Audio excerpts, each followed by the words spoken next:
how we can maximize the conversions on Fiverr and scale our Fiverr career. So I wanted to record this video because I'm getting a lot of messages on people asking sellers, and people who want to get on Fiverr how they can maximize their sales, how they can scale this to 6 figures, to 7 figures, right? And there is a lot of people are thinking that, okay, if I should be running ads, if I should be promoting my social media and push people to Fiverr gigs, how people should do that effectively, right? So in my career, in my journey, I've been trying a lot of things. I've been trying running ads, I've been trying creating funnels, I've been trying to drive people as well to my Fiverr profile. And there is a very important component to understand that in order to increase your sales, it doesn't equal to running some sort of outside traffic, right? So what I have learned in the last 7 years is that you really need to work, like you have a lot of work to do inside of the platform before you're going to be start pushing any other promotional methods. So what I mean by that is, I remember myself when I started as a first level, levels pretty much none because you start with no levels, right? It's very hard, it takes time. You're not gonna get sales straight away. It will take time to build profile. It will take time to get reviews, right? So I wanna, as I'm already far ahead in that, from that start, I wanna tell you that it might be very upsetting at the beginning to be on Fiverr because you are not gonna be getting a lot of let's say messages, orders, but in the long term, you will see maybe even better effect than running your agency directly or your freelancing career. Why is that? Because right now, when I look at my profile, I have almost 9,000 reviews here. There's a lot of orders completed. There's a lot of buyers. Obviously, I'm a top-rated seller, a pro seller as well, right? So of course, I already have some sort of credibility on the platform. So for example, for me, I have launched these 2 gigs recently. Well, from the time you're watching this video, so I'm recording this video in March, in the end of March. So I pretty much launched them actually in March, those 2 gigs. So you can see this gig has 3 orders in queue and there's already been completed in this month. This gig has 18 orders in queue, right? And there is also been gigs completed, right? So pretty much from 0 to already 18, and we have here 3, so 21 orders currently on these gigs, and these gigs are obviously a more higher end, right? So you can see the packages are, I would say, a bit higher than normal, right? So what I can say from my experience is that yes, this could be an enjoying journey, this could be a good experience.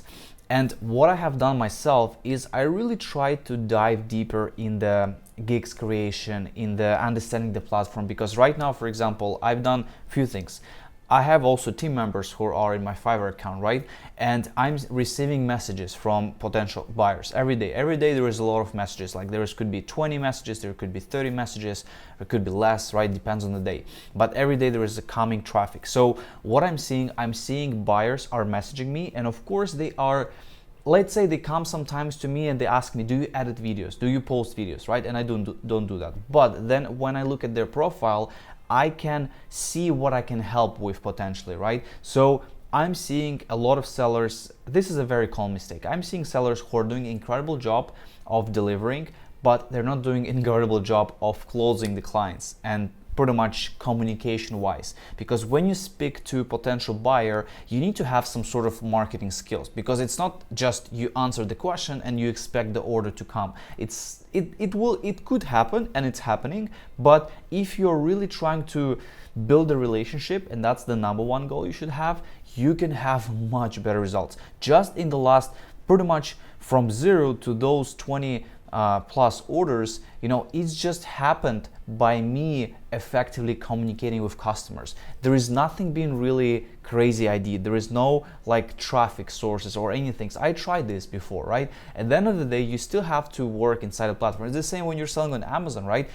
Your number one traffic is not going to be running ads to your Amazon, right, store. Your number one traffic is going to be still building your reputation within the Fiverr, right? So for example, what we have now, we also have a promoted gigs, which is another great feature. Of course, it's costly. You can see I have spent over $700 this month, right, in March, but I got $3,870 back, right? So of course, it makes sense. It's definitely worth it.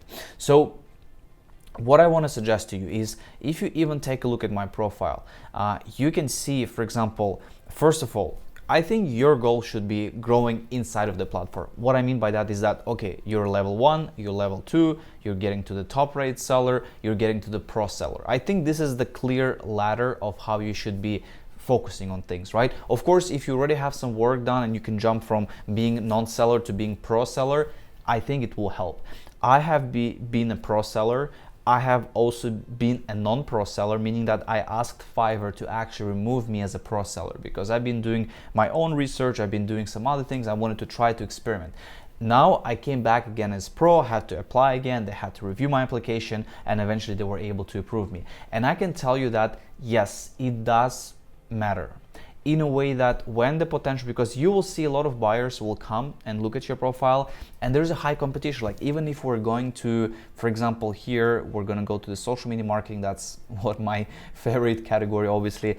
You can see there are people, there are other freelancers, sellers, but I don't see that crazy competition. Yes, right now, if you tell me what happened to Fiverr now compared to like 4 years ago, I'm definitely seeing more faces of people, right? Although it could be even like a fake people in terms of like they being not an actual person who is there, but still I'm seeing there's a lot of real person like this one here, right? So there is more people, which is a good actually thing, because that's how it started to develop. Because I don't want to say I was the one of the first, but I was a big fan of straight away showing myself, straight away recording my videos, because I do feel this is one of the most important connection with the buyers that you can make, right? And as you can see, the successful gigs, which we see here, we have been reviewing this gig as well, they all have obviously their face, etc. They don't really have, like, let's say, the video of themselves, all of them, but still, I think this is one of the key factors. Even though if your English is not good, even though if you think that changing my gig will decrease me in search, I'm completely disagree with that. I believe, and from my experience, if you work on, first of all, showcase yourself on your gig, recording a video doesn't need to be like super highly edited, right? It could be you just sitting. I'm recording this video, by the way, from my iPhone, right? So when I'm using the microphone separately, you can do something set up like this. You can use your phone. I remember when I was recording my videos back in the days, I was just using my phone to record it, and I was like wearing the jacket, wearing the shirt. I mean, it was a crazy experience because I was at that time I was like selling on Fiverr, and I was still in college. I was still doing university, and it was really fun experience. But I can see there is still potential there. The other things, once you structure your profile, once you have your picture, once you have your video, right? Try to really work in your descriptions. Try to really work inside of what Fiverr gives you as a possibility, right? So if they give you the section of FAQ right here, try to fill everything you can. If you have the option to do the packages, try to do everything you can. I'm getting messages, people saying I'm not getting enough orders, I'm not getting enough this, I'm not getting enough that, right?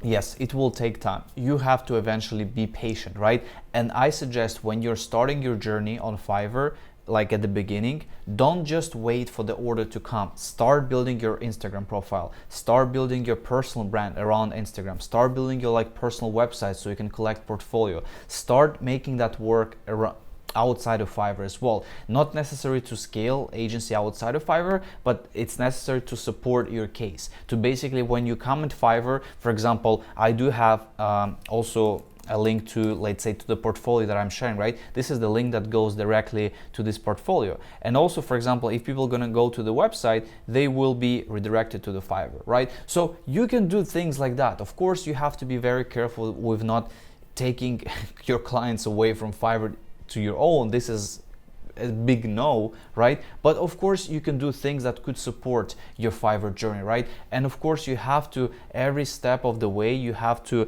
not approve, but you have to always check things with Fiverr trust and safety team, right? If you're able to do this or not. That's why I highly encourage you. I think, a lot of sellers are thinking like, oh, why should I pay, for example, for Seller Plus program, right? But in my opinion, it's not necessary you're getting these features. In my opinion, you're getting this personalized connection with a person who is working at Fiverr, who can actually be your sort of like an expert, or not necessarily mentor, but someone who can look up for you or at your at your journey, at your progress, right? So of course that is important. I feel it's crucial, especially when you are building your business on the platform. I had things where sometimes Fiverr could, just by mistake pause my gig, or they've been reviewing something, or by accident there've been some triggers, things that, this is normal because we're working on the marketplace and there's a lot of factors like the technical factor, human factor, right? So we have to be ready for that. That's why you guys should really try to build your personal brand outside of Fiverr as well. So like this, you can also, if something happens, at least you have some sort of a brand, you're not just behind the scenes all the time, but you're also present a bit. So that's what I will suggest. I know this video is a bit more like theoretical, right? But I just wanted to, because I'm getting a lot of messages and people asking me, how do I grow? How do I grow? And in the answer is, you have to be patient. That's the first thing, especially when you're getting started. Second, you have to believe. Because if you don't believe in your journey on Fiverr, you're not going to get really nothing out of it, right? Even now, for example, right? I still obviously believe, even though, okay, for example, number-wise, I'm not generating 50K per month as I was generating, but it's still consistent, 10K plus per month. It's still a good revenue, that you can make from Fiverr. And I know that I can scale this again to like 20, 30K, 40K, right? Of course, if you do this directly, if you have a personal brand, it might be better to scale. But at the end of the day, I do currently trying to do some other things in a way that I'm trying to restructure my services to go with the content marketing services, and also excited about this journey too, because I'm really big fan of like service delivery and making sure that the service actually is good. It's really, because when you do like, let's say, even following organic interactions, things, it's very hard to beat competition, because they have a lot of volume and they have some systems. So you really have to pick a service where there is some sort of customization involved, because you can be really dominant and you can structure your things much better. Like even for example, her, right? She's getting good traffic, she's getting good orders, but I'm sure, of course, she could do 2 times better if she will be just kind of like, getting more on the messages, replying to them, talking, understanding. It's not like you have a message coming to you and you're like, okay, sounds good, no, I can help you. You really try to dive deeper in the potential client, their business, and see how you can help them. Maybe you'll do something that is outside of what you offer on Fiverr, but you can still offer them, right? Because you have time, because you have a way to experience. So guys, I highly suggest to not be something like, oh, Fiverr doesn't work for me, I need to focus on something else. Try to build your profile first. So like you can look at my example. I'm not saying I'm perfect, but I'm saying that I definitely have some things that I think people can take them, right? And of course, I'm seeing sometimes people taking my descriptions, taking my other information, right? Which is okay, it happens. I never report things like that, because I just don't want to spend time on this. Of course, if they're going to use my picture, I'm not comfortable with that. And sometimes people were actually sending me this. They're like, oh, someone is using your picture.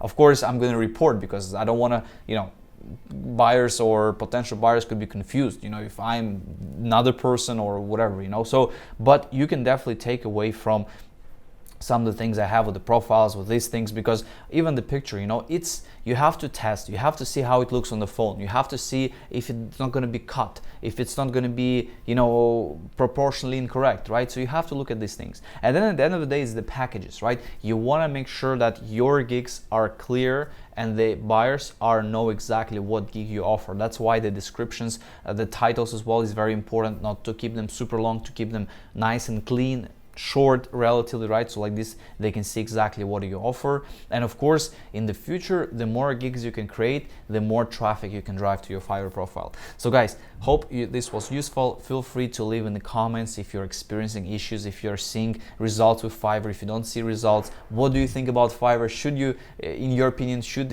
is it a good place to scale your agency, or is it not a good place? Obviously in my case, it's been a very successful journey and it's still successful journey. So I see there's definitely potential, since the platform is growing as well. Thank you so much for staying tuned in this video. Feel free to connect with me on Instagram if you have any questions, and I'll see you in the next one.